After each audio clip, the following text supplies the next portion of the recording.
સુખી થવા માટે આ 10 વાતોનું ધ્યાન રાખો. 1. થાકથી થાકવાનું નહીં. 2. હારથી હારવાનું નહીં. 4.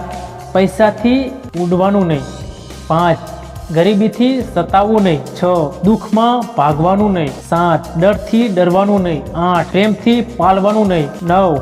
મોતથી રડવાનું નહીં. અને 10. મહેનત કરવાથી પાછું પડવાનું નહીં. ખોટા વિચાર અને ખોટા અંદાજ માણસને દરેક સંબંધથી ભટકાવી દે છે. જો નિભાવવાનો પ્રયત્ન બંને તરફથી હોય તો દુનિયાનો કોઈ પણ સંબંધ ક્યારેય તૂટતો નથી. દરદ, દુશ્મન અને દેવું જેટલું વધારો તેટલું તેનું પરિણામ ભયાનક હોય છે. સંબંધોમાં ભૂલો તો બંને તરફથી થતી જ હોય છે. ફરક બસ એટલો જ હોય છે કે કોઈ ગણે છે અને કોઈ અવગણે છે. પોતાની નબળાઈથી સાવધાન રહો, કેમ કે એ જ એક એવો દુશ્મન છે જે છુપાઈને હુમલો કરે છે. માટી જો ચંપલને ચોટીને આવે ને તો તે ઘરના ઉંબરા સુધી જ આવી શકે, પણ જો એ જ માટી માટલું બનીને આવે તો તે ઘરના પાણિયારે પહોંચાય.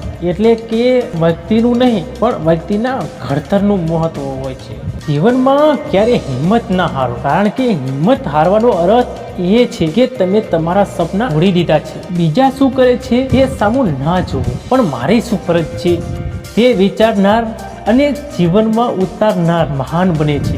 જિંદગીની હર ઠોકર એક જ સબક શીખવાડે છે કે રસ્તો કેવો પણ હોય, ફક્ત પોતાના પગ પર જ ભરોસો રાખવો. માણસને જ્યારે જરૂરિયાત કરતા વધારે મહત્વ મળે ત્યારે તે જ બીજાને સમજવાની સમજણ ગુમાવી દે છે. ભૂલોનો બચાવ કરવા કરતા ભૂલોની કબૂલાત કરવામાં ઓછો સમય લાગે છે. જે સમજે છે એને છોડશો નહીં, અને જે નથી સમજવા માંગતા એને સમજાવશો નહીં. શબ્દ અને સમજની કિંમત ત્યારે જ ખબર પડે જ્યારે બંને નીકળી જાય, એક મોઢામાંથી અને એક જીવનમાંથી. શરીર સુંદર હોય કે ના હોય, પણ શબ્દો હંમેશા સુંદર રાખવા, કારણ કે લોકો ચહેરા ભૂલી જશે પણ તમારા શબ્દો નહીં ભૂલે. ઊંચાઈ એટલી જ સારી જ્યાંથી વ્યક્તિ અને સંબંધ સારી રીતે જોઈ શકાય. સારા સંબંધની શરૂઆત બે વ્યક્તિના નિર્ણયથી થાય અને અંત કોઈ એકના ખોટા નિર્ણયથી.